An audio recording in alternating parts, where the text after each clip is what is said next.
on Below the Belt Show, our featured guest of the evening. She is an amazing actress. She is all over Netflix. My gosh, you can see her in a very powerful film, All Day and a Night.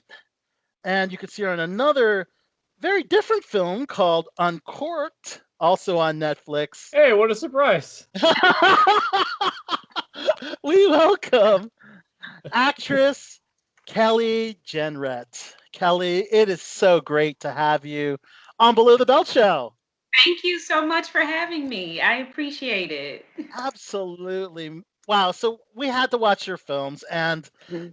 and I gotta say, first of all, congratulations on having two great films on Netflix right now. Of course, in this quarantine, you can catch up on a lot of film and television, which is what we've been doing here on Below the Belt Show, and of course, shifting from the radio station to our respective homes for our show. But nonetheless, wow, let's get right into it. All Day and a Night. Wow, I mean, Heavy, powerful, powerful, heavy is a very strong heavy. word. And my God, A-list acting throughout the entire film. My gosh, you killed it in your role as Delonda. Thank you. My gosh, and you're working amongst one of my favorite actors because I'm a Westworld fan and Jeffrey Wright, and to see him do a completely different role as JD from his role as the Westworld scientist of Bernard blew my freaking mind. And how was your experience on that film, Kelly? Just like you, Jeffrey Wright is by far one of my favorite actors of all times. He blew my mind when he went from Peoples, Tiger Woo, and Shaft to playing Martin Luther King. Yeah. Like, what? So just being a fan of his already was just it was overwhelming in the best possible way. To be able to work alongside him, I had to constantly check myself, like, Kelly, you are in this film as an actor, you are not a fan. Stop, like, getting lost in the brilliance that is Jeffrey Yeah. Wright, and do the job that you were hired to do. So it was an incredible experience. Were you surprised to see Jeffrey take on a role like JD? Something completely different from what I've seen him do. No, I wasn't surprised, because he has just done roles. I mean, like, you name it, from Lackawanna Blues to Lady in the Water to, Yes. it's just his career, just the roles he's taken, I feel like are so different from the roles that he has taken before. And so it feels like, yeah, I can see Jeffrey doing something like this, Nice. which I'm Awesome. so glad he did. Yes. Yes. So how did you prepare for this role as Delonda? I've said before, I judged her initially, just because of the choices that she had made, the way she talked to her son. Like, I grew up in a middle class family. We didn't curse, so, like, I don't curse in my real life. Yeah. A lot of cursing, a lot of N-bombs going around. It was It wow. was a Yeah. lot. It was a lot. And Right? so Right, I Margie? I had to just step back. I had to step back and acknowledge the fact that I was judging her, and understand that my job was to tell her story, and not to judge her. And so I did my best to, just try to get to the truth of what this story was and what she was trying to share. Wow. Yeah, So and sorry, I just please, wanted to Morgan. jump in on Yes. that. Kelly, my name's Morgan. I dabble in a little acting, but I watched this movie today, and I was like, Al, you're making me watch another heavy film. And I grew up in Baltimore, but like you, middle class family. My family did not curse. My mother wanted better for my sister and I, and this story is so poignant to a lot of Baltimore City, a lot of, you know, inner cities. And your character, it's like, that's the strong, struggling Black woman mother who it's like she's almost at her wit's end. She wants her son to be better, but like that, this movie just tells the whole story about that struggle. Like I even wrote down the quote in there: slavery taught us how to survive, but not how to live.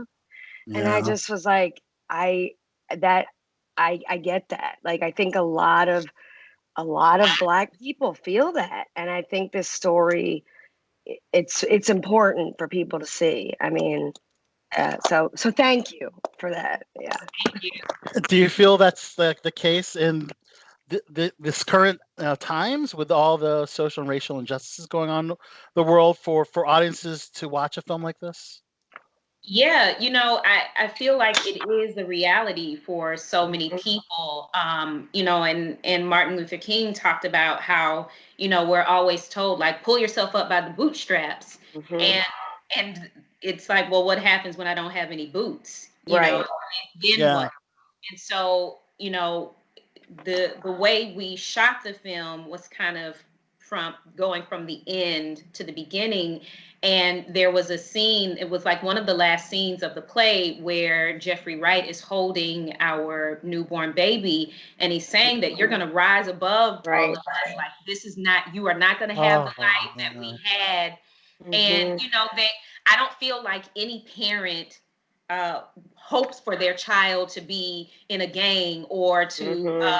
spend the rest of their lives in jail. But it was yes. just, he ended up going to prison, had a felony, and what can you do when you come out? The system is not Right. designed to help you to be better, and so it was just we were both in a situation as parents where we did the best with what we had, and unfortunately it just wasn't good enough.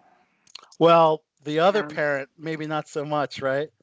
Yeah. JD, obviously. Well, I guess we can talk a little spoiler stuff about the film, but JD and Jakar end up in prison together, and I guess it just shows like father, like son, I guess. Mm-hmm.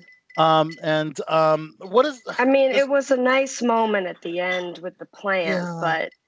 but I liked that, but it still was just, sad. Like, was Ja gonna get out? Like, uh, I think they sentenced him to life in prison. Yeah, Yeah, that's it's like so. it's a sad moment because it's like these guys are stuck together in prison for life.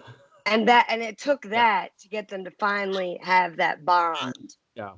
Yeah, and him saying, "Come on, old man, let me teach you how to Yeah. grow something." Right. And You know, it begs and, it Yeah, begs the that was question. poignant. Yeah. It begs the question, like, was all that worth it? right. Was all of that worth it? Yeah. You know? So Yeah. I I was rooting for Jakar, who's played brilliantly by Ashton Good. Sanders, man. Like that kid is so good. I mean, Yeah. Moonlight and Native Son. I got Yeah. to check that out. His acting work is brilliant. I mean, the entire cast of that film, It's brilliant, great. absolutely brilliant. I cannot Yeah. say when I enough was good things. watching it, Yeah. I was comparing it to one of my favorite movies from 2018, Blind Spotting. Yeah, Yeah. I just watched that. My husband and I Yeah. just watched that the other day. Yeah. If you don't know the plot of Blind Spotting, basically, W. Diggs plays a guy that's on probation for an assault charge, and so he's 3 days from his probation going up and being completed. But on his third day before completion of probation, he witnesses an unarmed black man get gunned down in the street by a white police officer. So the problem is, on probation, you can't have any kind of criminal interaction whatsoever.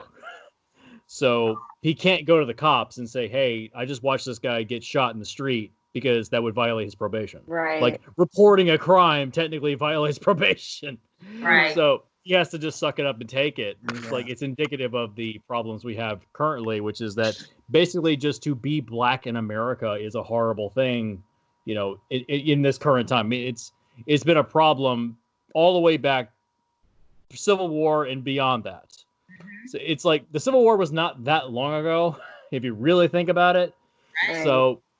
So we have this problem that's now finally getting the attention it deserves Addressed.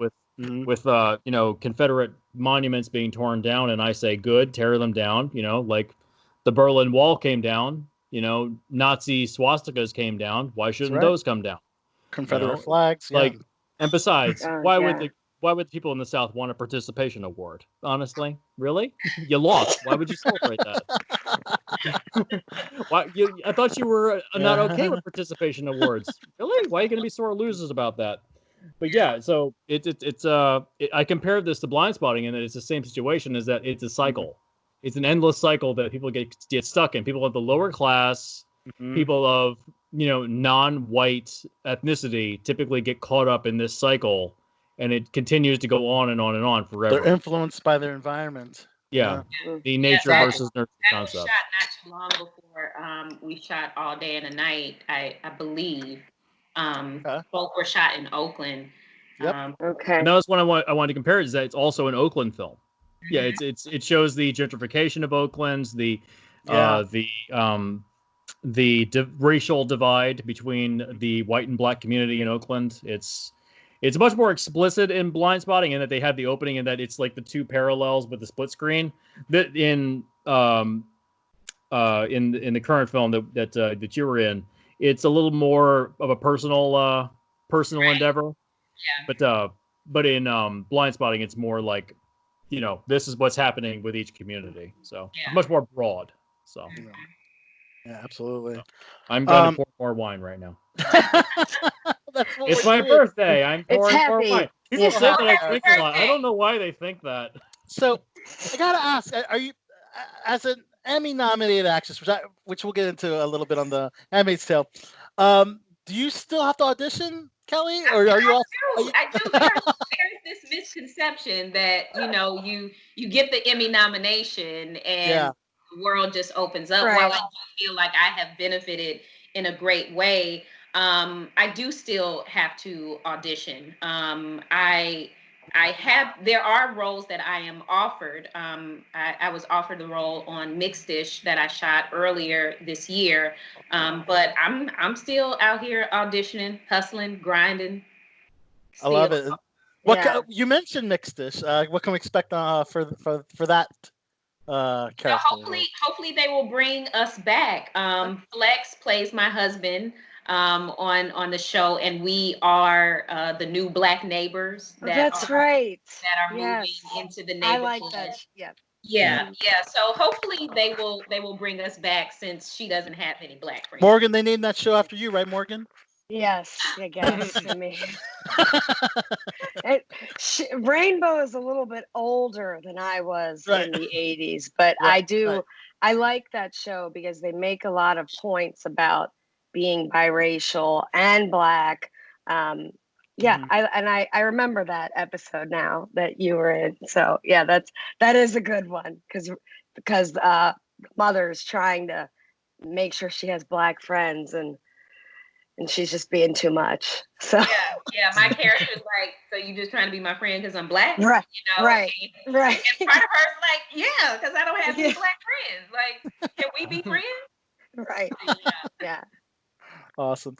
Let's go into Uncorked. How did you enjoy working with Niecy Nash and Courtney B. Vance? Two incredible actors, and really great ratings on Rotten Tomatoes. 93% critics loved Uncorked. Very different film than All Day and a Night. So it's I guess more of a dramedy. Would you call it? I would definitely say more of a dramedy. Who wouldn't want to work with Niecy Nash and Courtney B. Vance? They were amazing, and Mamadou, who plays the lead. What I loved about this story was that it was just a regular black family. You know, we just got to kind of peek behind the curtain and see the workings of this family. A father who wanted his son to just go into this barbecue business. And he's like, but no, I want to be a sommelier. And I know that sommelier was like the most Googled word after Uncorked. I had never even heard that word before. Really? I thought it was just wine. I thought it was just wine connoisseur. I had no idea that was actually no. They're thinking sommelier, no sommelier. And I was privy to that word back in 2018. My best friend's friend was seeking to become a sommelier. And Okay, so cool. I was like introduced to that. And so it was just really cool to see this regular Black man wanting to become a master sommelier. So I thought it was really cool. And Niecy and Courtney were just fantastic. Just watching them work together was beautiful. Yeah, I saw that, especially at the dinner table when we saw all of you collectively. My Um, God, those dinner yeah. table scenes, man. I'm glad we were able to get through them. There was a lot of laughter, a lot of I cracking, bet. a lot of takes, and people like I don't think people really know how silly Courtney B. Vance is. This dude is like, he's pretty funny and very silly, very silly. Yeah, of course he did a Yeah. great job on The People versus O.J. Simpson. Oh My my God, he was. holy Oh yeah. heck, Oh God, he was amazing. He was amazing. Amazing. So that's a great film. Yeah. You can check out on Netflix. So that is the place to see you for sure. And let's go into a little bit of your other project because first of all, I know Morgan, you're a very big Handmaid's Tale fan, right? Yeah. So Yes. you're excited when I told you Kelly's going to be on the show. So amazing. I rewatched your episode of Handmaid's Tale, Yeah. and only one episode. I was curious because of your Emmy nomination. Why didn't they write more for you? You figured they would have wanted to Yeah, expand on there your should have character. been more Yeah, I was flashbacks, curious I about that. think. Yeah, you know. Oh. um, just as a fan of the show, like even if I had not played Annie, I still wanted to know like what happened to Yeah. Annie. Like where is Annie now? But Right. that just wasn't where they saw the show going. And so I feel like Annie was there to serve the purpose of showing the humanity of June's character, the flaws that she was not a perfect woman, Right. and kind of like the breaking point for her. So I hopefully at some point they may bring her back, but I don't think they weren't really going in that direction. And I'm all of us were surprised that I got the Emmy nomination. I know they were for sure. How did you feel when you first heard the news? Were you Um, jump? I just kept saying no. I was like, no, Did you no, somersault? No, I don't want the No, it's a nomination. mistake. No. no. Like the woman from Get Out. No, no. No. That It- show gives me such anxiety. yeah. Um, like I just remember trying to binge the whole last season, being like, I just need to get through it because it's just so intense, and it's like, and a lot of people are like, this is what our world is coming to, and I'm like, Yeah. just lobotomize me if that's coming, because I What does can't. it feel like to have a panic attack for 10 hours straight? Yeah. Whew, yeah. Yeah. The first episode of season 2, I said, man, Yeah. I'm glad I'm in season 2. I'll keep watching, but I didn't know that I was like, this first episode of season 2, y'all taking me out. Yes. I know So, we would. Well, that's the Ugh, thing. You made such an impact on your episode, and even though you were in two scenes, that just goes to show what an yeah. incredible acting um, job you did in that series. So, congratulations again. I mean, that's just awesome to have on your resume. yeah, Emmy nominated. I mean, get me nominated. You yeah. can't do I mean, anything. You can't take it away. You can't take it away. Right. And the beautiful thing was It's that I was there. nominated alongside my husband. We were the first African American married couple oh, to be that's nominated in right. the same year. So it was a That's blessing amazing. to be nominated with him. I'm very much like, I don't want to do red carpets. I'm very like, Mm. I don't want to, I'll be in the corner. He lives on the red carpet, never met a stranger a day in his life. So to be able to have that balance, and Yeah. to be able to walk on the red carpet, which gives me so much anxiety, and look to my left or my right and see my husband there, was very comforting.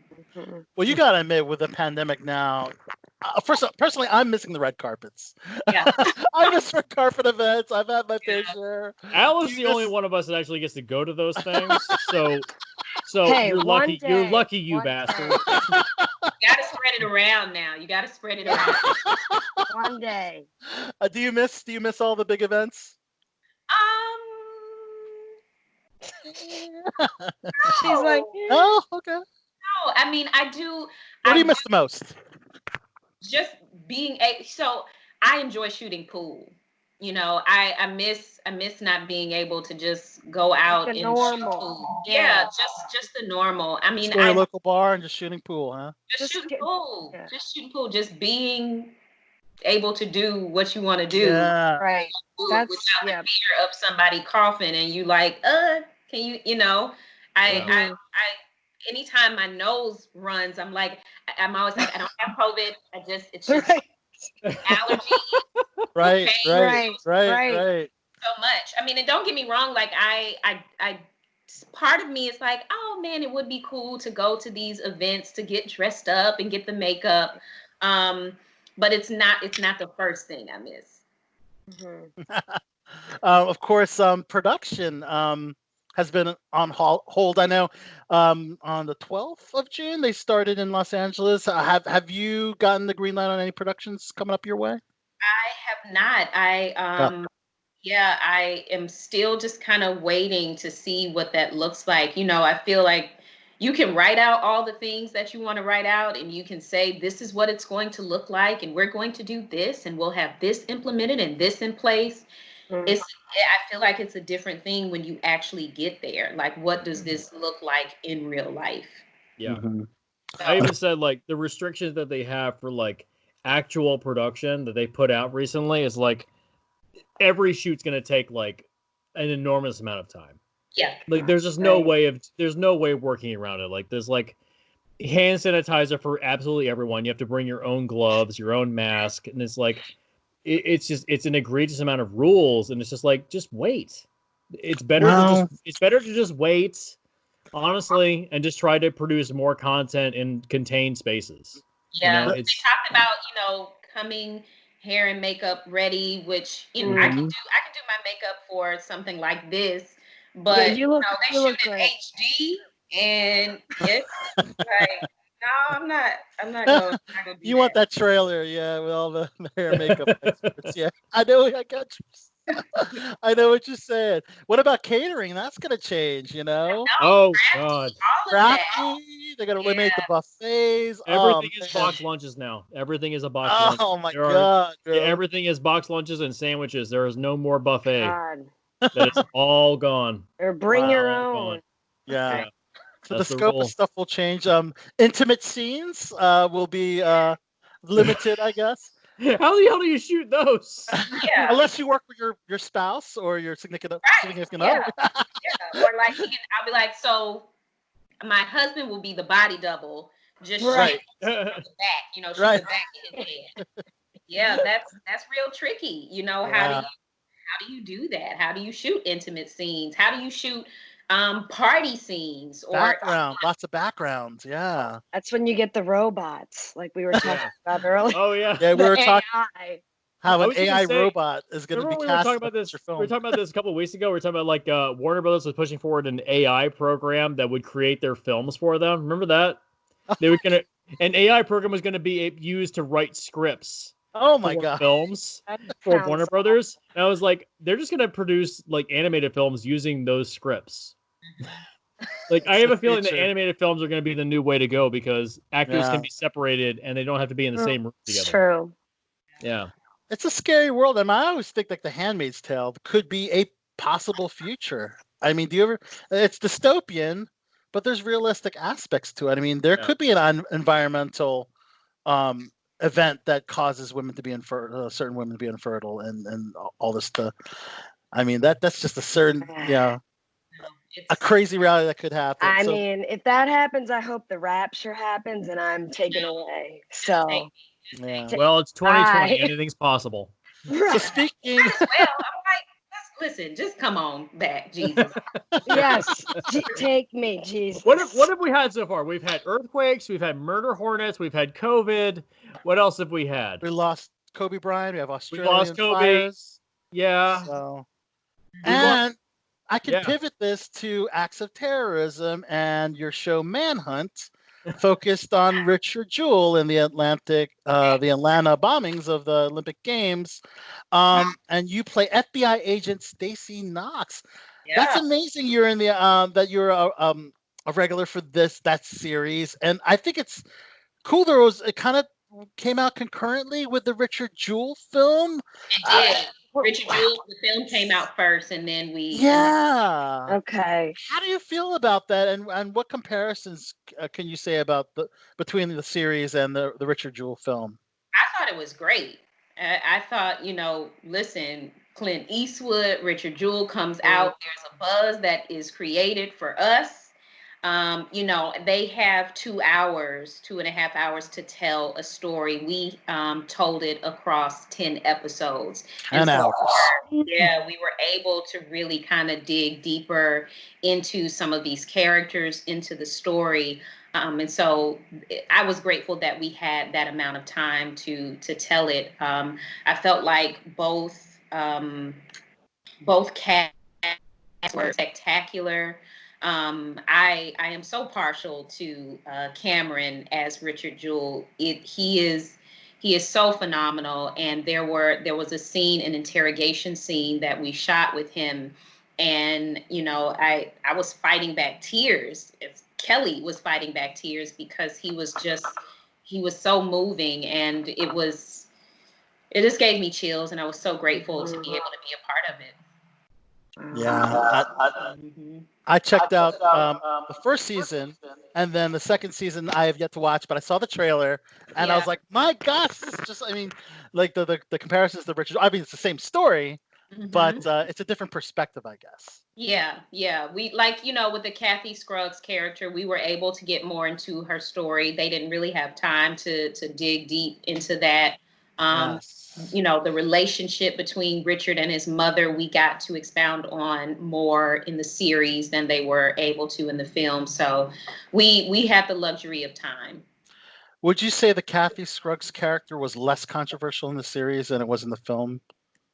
I think so. Yeah, I think so. Again, because we had the opportunity to kind of show different layers and colors, and there's only so much you can do in a film, and so much that you can tell. Right. Obviously, the controversy I'm alluding to is the Kathy Scruggs sleeping with another person to obtain information, which, if was not true, people could consider it controversial if it was supposed to be a biopic, and I can totally understand the controversy surrounding it. But and that's not what it was in our show. We didn't show her sleeping with a detective. That was a choice that they made for whatever reasons. I don't know what research they did to see if that was true or if that was just creative license that they were taking. But I appreciate it in our show. You got to feel for that character. Your heart broke a little bit for her, and seeing her backstory and where she came from and what motivated her and drove her, to become the woman that she ended up becoming. What can you say about Stacy Knox character as far as the parallels with other FBI agents, or if there is an actual Stacy Knox FBI agent? And yeah, there wasn't an actual Stacy Knox character. She was just, I think, kind of a compilation. There was no Stacy Knox in the film. They didn't really touch on there was in our show, one of the women, one of the people who were killed, a Black woman and her daughter, Fallon, I believe was the daughter's name. We kind of showed their story. That was kind of glossed over in the film. God bless you. And so with my character, she was a bad mama. Like, I loved her, and what I loved about working on the show, the writer, Andrew, really kind of allowed me to talk about the backstory of who this character was, because she was the only Black female detective, and just the fight that she had to go through. And doing my research, there was this coalition of Black people who sued the FBI for discrimination back in the 90s. And so, understanding that as a Black woman, how difficult that would be.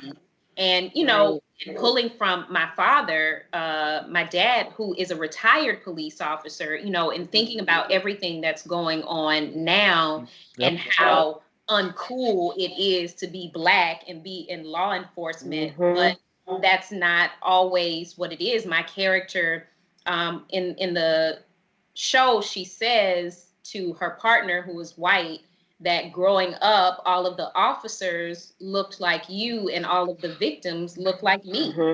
And so it's like, it does something to you when you are able to see someone in authority who looks like you, Right. and to be able to communicate with them in a way that they understand.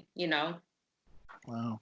Yeah. So I guess I could pivot from that to a play that you're writing, commissioned by the Black Rebirth Collective, which imagines a real life meeting between Betty Shabazz and Coretta Scott King, the widow of Malcolm X and Dr. Martin Luther King Jr., respectively.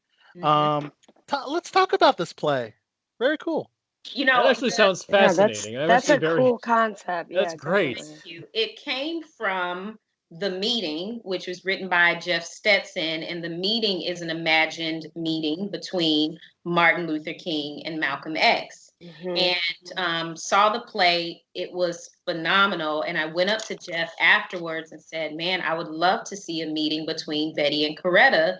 And he kind of smiled and walked away. Someone overheard me say that. And I did to them the same thing that Jeff did to me. I smiled and walked away. But then when I joined forces with Black Rebirth Collective, and they inquired about my passions and what I wanted to do, and I told them about Betty and Coretta, they just really pushed me out there and said, start writing, get to writing it. And in Betty's biography, Myrlie Evers Williams, the widow of Medgar Evers, who was killed, shot in the back in his driveway in Mississippi, wrote the foreword, and she said their relationship went from rivalry to tolerance to genuine affection. And I felt like that was a beautiful theme to kind of see the trajectory of their career go from rivalry to genuine affection. And oftentimes we only refer to them as the widows of Malcolm and Martin. And these were women who had dreams before they became the wives to these women, these men, and the widows of these men. And I wanted to really get in there and understand who these women were. And so that's kind of the journey that we get to take in this piece. I'm currently on the seventh draft. Seventh draft. Okay. Wow. Yeah. Because it's funny, because my first probably 2-3 drafts, they were ultimately talking heads for their husbands. Like they were basically saying what their husbands would say. I had fallen into that same trap, and it was like, strip all of that away. Let's just let's hear these women talk about whatever they want to talk about, and I'm sure it wasn't easy for them to have their dreams. Coretta wanting to be this amazing classical opera singer, and Betty wanting to be a nurse and opening up schools, having to put those things on the shelf to support your husbands and their movements. That was difficult. So does the play so basically the conversation is the entirety of the play, or Yes. is there other scenes that come into play? Okay. Yeah, so it's just like The Meeting. It's just Malcolm and Martin on stage. This will be just Betty and Coretta. Cool. So theater Awesome. would make sense, I guess, as opposed to a television adaptation for this. Is this something that after writing you would like to see a run on Broadway, and you maybe being a part of it? I would love to see this go up on Broadway. I don't know that I would be in it though, which makes my mother very unhappy. Very, very unhappy. Well, you're a little younger, I guess, than maybe. they were in their meeting. Yeah, but So. you know, I feel like Coretta was much lighter than I am, and I feel like Betty was a little darker than I am. And so I want to honor that. You know, I have an issue when it's like, yeah, we're gonna make this dark-skinned woman a light-skinned woman, or we're gonna make this, you know what I mean? It's like, even right. I don't want to get started. I don't want to go. No, I kind of want to pivot into that discussion. Yeah. Because I remember there was some controversy about a biopic about a is that what it was? Yes, of a light skinned actress playing who's traditionally darker skinned. Do you feel that accuracy needs to come into play with skin tone? I do, because I feel like they made it so much about the skin color when that wasn't even part of it, you know. And the young lady who wrote the book that the piece was based off of, she wrote this amazing article where she just shared her disappointment with it. You know, she said she thought she was going to get Hidden Figures and ended up getting The Real Housewives of Atlanta. And yeah. And I was like, yeah, that's it right there. I've worked on a Real Housewives show, unfortunately, so I know exactly what that means. Yeah. But it was how about it's not fun. It's not fun. There was so much there was so much good stuff. There was already so much drama in her life that they could have taken, that it just felt like, why do we have to do this? You know. Similarly, when Aunt Viv went from a light-skinned actress to a darker-skinned actress in the Fresh Prince of Bel-Air. Yeah, from a dark-skinned actress to a lighter skin. Yeah, I reversed it. Yeah. And original Aunt Viv is so much better, I think, personally. Is that the same? Is that the same phenomenon, I guess, or no? You know, I feel like I mean, I don't know if it's the same, because with Madam C.J. Walker, like, there was a real person already. You know, the Addie Monroe character, who I think ended up being a compilation of people or whatever, they said she was a real person. You know, so I feel like, for whatever creative differences they may have had with the Fresh Prince of Bel-Air, I mean, I don't know if their thinking was, you know, we already had a dark-skinned actress, now let's go light-skinned. I don't think that was their thinking, but I don't know. I wasn't there. But I just feel like the two are different. Okay. And I guess conversely, a lot of television shows that might have had skits or episodes with white actors in blackface, from 30 Rock and Scrubs, and of course Jimmy Fallon and Jimmy Kimmel, both doing skits. You know, obviously they had to apologize for that, but those. Do you feel that was something that needed to be done? Remove those episodes, because it's not okay. I mean, but yet we still see it in modern times, in modern television. I mean, compare it to something like Tropic Thunder, where, like, the joke was that a white actor would take on the role of a black man. That was inherently the joke. So is it really offensive? Is it, like, the fact that it's offensive is the joke? Like, it's one of those things where it's like, people that saw that movie and didn't want to laugh, eventually, like, halfway through the movie, finally laughed. They finally let go.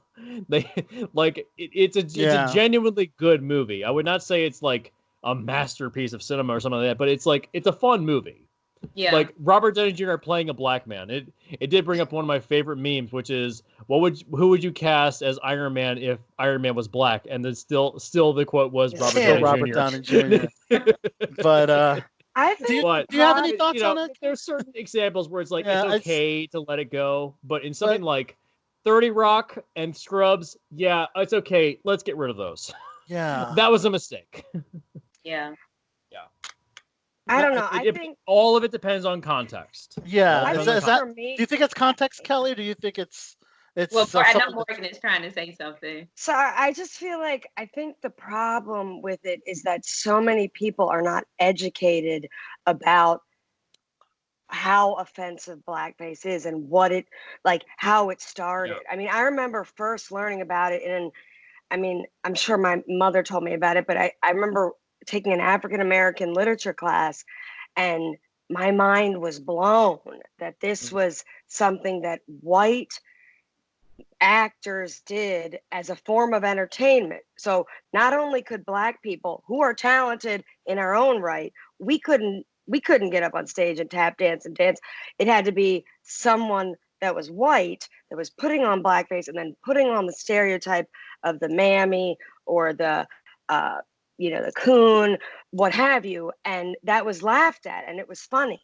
And I mean, I have a lot of white friends, and some of them I just remember like having to explain this, and it's like the whole thing that's going on now. I don't think people are inherently, a lot of people aren't inherently bad, a lot of people aren't inherently racist. They are ignorant, and I don't know if that's the school system or it starts at the home, but like I just still know there are people that had no idea what blackface was and why it is so offensive. And I Yeah. think that's the problem, is that it's not, a lot of the things we're now talking about have not been discussed. Yeah. And it's Or like 2020, it should be discussed. with Gone with the Wind got pulled from Right. HBO Max for like a couple of days because they were like, this has inherently offensive racial elements to it. It's like it was made back in like what, the Right. 50s. Like it was made in a different time frame. It's not meant to be inherently. It's not like the film was. I mean, it's offensive. It It's was made offensive, with people with a but different mindset. right. Like And it is what it that's what is. needs to be discussed. Like Right. it needs to be told that yes, this is a critically acclaimed film, but this character, who by the way got the first Oscar as a Black woman, Hattie McDaniel. Hattie McDaniels, but how did she get it? She was playing a stereotype, which, Yeah. Aunt Jemima. Like, it's just Mhm. like, I feel like our history needs to be discussed and understood. And it's okay that we've made mistakes, but we need to address it so that It our doesn't happen children, again. Yeah. Yeah. children get that, you know? And I think that's part of the problem, that because you have like my mom's generation, like my mom, I remember having a conversation with her and she just got so emotional and she was upset, and she's 66 and she was like, I've been dealing with this all my life. And Right. she's only 66, Yeah. but she grew up where, sorry, you can't try on those shoes, you Black little girl. Sorry, you cannot drink from this water fountain, you Black little girl. And then, she grew up, and so did her other white counterparts. They grew up and they taught their children. Right. And people, like Morgan said, like, we have to be educated. Don't take it down, but let's talk about it. Right. Let's have a conversation, because it wasn't, even though that may have been the mindset then, it wasn't right then and it's not right now. And unfortunately, because you talk about systemic racism, it's because it's never been addressed. Right.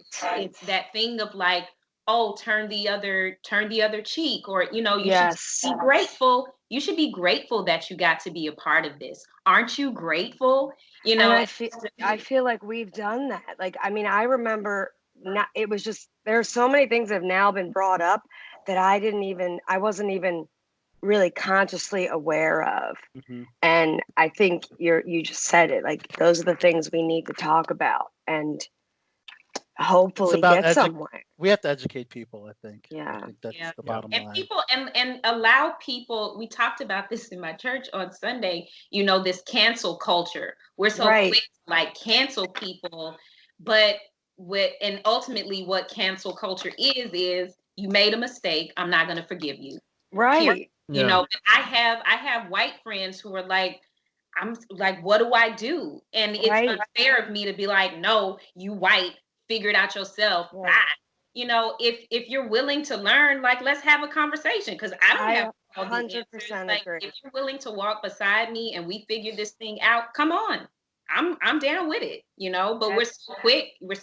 And I get it. Like, we have a right to be angry, and yet then where's the solution? Where do we find peace after the anger? you know, which is a beautiful thing, which, you know, Martin Luther King was like, light years before his time. Absolutely. Yep. Very well said, Kelly. This was an amazing interview. I'm glad you got a little off topic with us to talk about some of the you know, issues going on today in our society with systemic racism and injustices going on. This is very, very valid and very current, and I'm glad you could talk about that as well. And of course, we can check out Kelly all over Netflix, all day and the night, and Uncorked. Catch Handmaid's Tale if you want to catch her episode, which was season 2, episode 4, which I checked out. Check out Manhunt, season 2, the entire season for more of Kelly. And amazing, amazing interview. Thank you so much for being a part of BTB Below the Belt. And before we let you go, Kelly, if you could let us know who you are throughout, you know, all day and the night, Uncorked, from Manhunt, whatever, and let us know you're on Below the Belt. And then throw out whatever you want at the end, maybe a peaceful quote or something meaningful to you at the end. Yeah. My name is Kelly Jenrette. I play Delonda in All Day and the Night, Brenda in Uncorked, and Sergeant Stacy, Detective, FBI Detective Stacy Knox. I'm gonna take that back and do that again. How about that? Yes, go ahead. Take 2. Take 2. Back to 1. My name is Kelly Jenrette. I play Delonda on All Day and the Night, Brenda in Uncorked, and FBI Detective Stacy Knox on Manhunt and Deadly Games. My favorite quote is, "It is well. In the midst of all of the chaos that is going on, find peace within yourself, within God, stay rooted and grounded, and know it's going to be all right." And if you could add, you're on our show, Below the Belt Show. And I am on Below the Belt. Yes. Amazing. Nice. Kelly, thank you so much for calling in, Skyping into our BTB Quarantine at Home edition. And it was amazing. And thank you so much. Best of luck to you. Thank you for having me. Take care. Thank you, Kelly. Thank you. Good night, Kelly. Thank you. Good night.